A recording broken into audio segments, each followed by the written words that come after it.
RxHelp, advice from a person on the other side of the pharmacy counter. Today I'm going to be doing a video that was requested by somebody that left a comment on one of my videos. They asked to go through what a day in the life of a retail pharmacist is like because they are in school and want to know what to expect. So I'm going to go over my daily routine. This, of course, varies from person to person.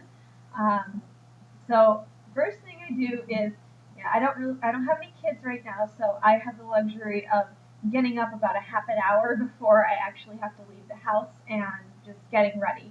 That certainly will change in the future. Once I start having kids, I'll have to have a more routine setup.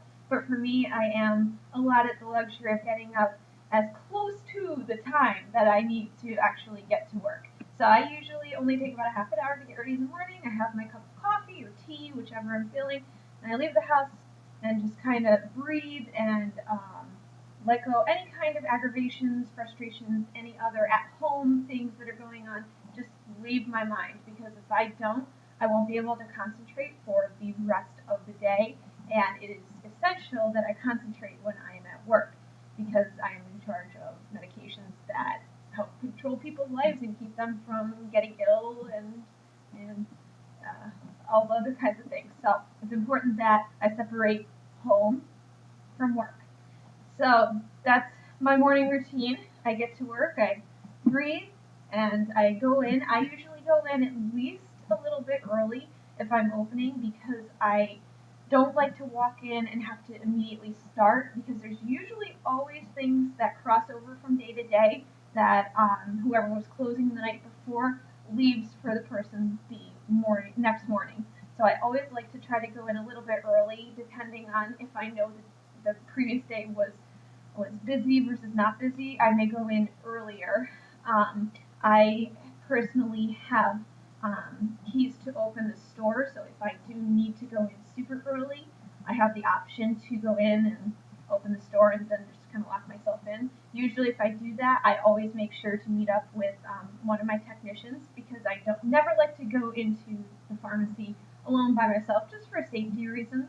But anyway, I go in, I see what kind of problems there has been left over from the night before, things that we need to get in touch with the doctor about, in stock issues, things like that. I go over them briefly, and then I try to set up myself with what needs to be filled. I can start printing prescriptions and pulling and counting and things along that nature, and I just kind of do that until it's time to open.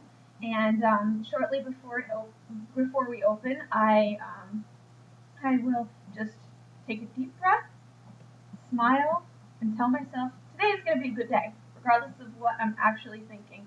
I tell myself today is going to be a good day. I believe in positive vibes bring in more positive vibes. So if I start with that outlook of today's going to be a good day, regardless of what I'm walking into, it helps me to start the day right, with the right attitude. And I always try to give myself a genuine smile, because if you force a smile, it's not gonna lead to more of those positive vibes. And that is really important to me when I'm working in a retail setting, because retail pharmacy is very, very stressful. There's a lot going on, and it is one of the most high stress pharmacy environments to work in. So it's essential that I find ways to keep myself positive in order to enjoy what I do. So the day starts. If there's people waiting in line, which sometimes there are, sometimes when I open the gates, there's 3 people waiting. They need prescriptions filled, or they're coming to pick things up. Sometimes there's people at the drive-thru. Sometimes there's all of the above. Sometimes there's nothing, and it's just a very quiet morning. It's all different from day to day. There's really no pattern. So I deal with it as it comes. Usually by 10, 11 o'clock, things start to build up a little bit. I start to get my full crew in. By 11 o'clock, I have my maximum amount of technicians I can have legally. Every state is a little bit different. My state, there's 1 pharmacist to every 4 technicians. So that's the maximum amount of people I'm allowed to have work with me. By lunchtime, lunchtime. By about noon, We're really going. I'm very, very in the groove, and usually I have a few doctor comments that I've had to do. I've usually had to do several narcotic prescriptions by that time, and then at noon I get what's called overlap, which is where you have a second pharmacist come in and cross over with you, just to provide extra coverage and extra help. It really depends on how busy your particular pharmacy is. If your particular pharmacy isn't very busy, you're either never going to have that second pharmacist or have very minimal amount of time that you have that second pharmacist. My particular store is very, very busy, so I get overlap every single day for 6 hours. So, which is nice because it allows me to do what most retail pharmacists don't get to do. I get to take a lunch break and I get to go to the bathroom. So that's one of the blessings of being in a higher volume store, as busy and hectic as it is. I do get that privilege, which most people do not. There was a time where I was working 11 and a half hours a day without going to the bathroom and without eating lunch. As horrible as it sounds, that is the norm in the world of retail pharmacy for most places. There are some places that will allow the pharmacist on duty to close if they choose, but they do have to remain on site in order to take in any kind of emergency orders. But the norm is that pharmacists do not get lunch breaks and they do not get bathroom breaks. They just have to make the time to eat and use the restroom when they can. So usually between 2 and 4 for me, the afternoon isn't too bad. There is a little bit of a lull because people are at work. A lunch break is over for most people, so usually we can get some stuff done, get maybe a little caught up, do some other things, taking outdated medications off the shelves, or dusting, cleaning, things like that. Any kind of little things, putting away our order for the day. And then around 4 o'clock, things just, as I call it, blow up. All of our electronic and fax prescriptions start to come in crazily. We'll have 30 to 40 prescriptions come in within half an hour because all the offices are sending them at the last minute before they close, or sending multiple for the same person. People will come in because they just got off work and they want to get their stuff done before they go home for dinner. So 4 to 6 o'clock or 6:30 is extremely busy for me. And I would be willing to say this is the same for most pharmacies and most retail establishments, period. Because people are getting off work, they want to get home, they want to do stuff in between so that they don't have to make that trip back out to the store after they get home. So that supper time is rush hour in the pharmacy as well as on the roads. So it's really, really busy. If I had opened, I leave at 6 o'clock in the afternoon.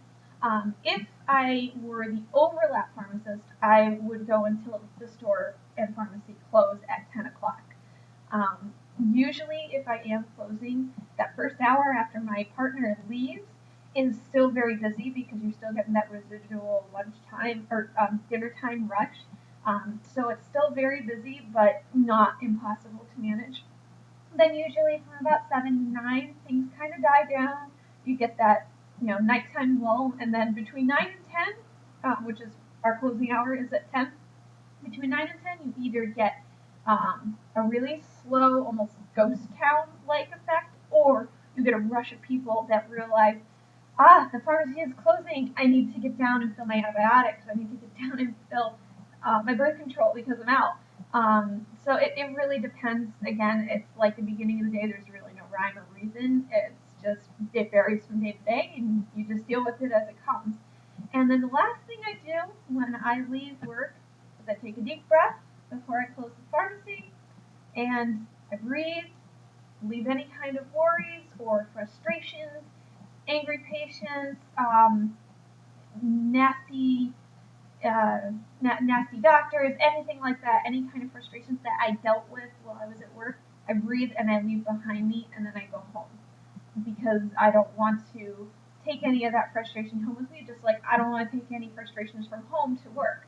I'm very efficient at keeping them very separate from each other. There's like almost a wall in my psyche, and I usually use the front door of the pharmacy as my physical wall. Like this is where you have to separate home from work. That's one thing that you really have to master when you are a retail pharmacist is separating home and work from each other. And other than that, like the experiences that I have are very, very different from day to day. So there's not really like a set, this is what I'm definitely going to do every single day. This is what it's going to be because it's very different. It's one of the really good things about retail pharmacy that most people don't see. It's different from day to day. There's always something interesting, interesting questions, good experiences with people,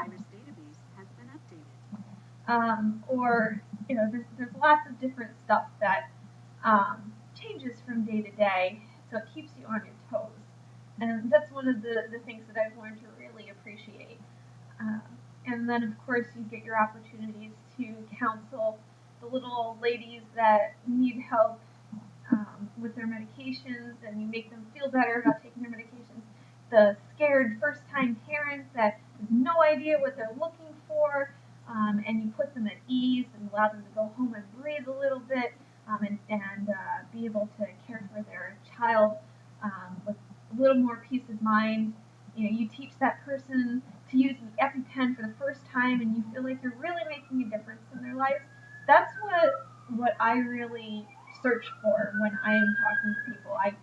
I try to put my whole heart and soul into helping them in whatever way they need help, whether it be educating them on how to use a medication, giving them some basic information about a disease state that they were newly diagnosed with, providing them with references, things like that.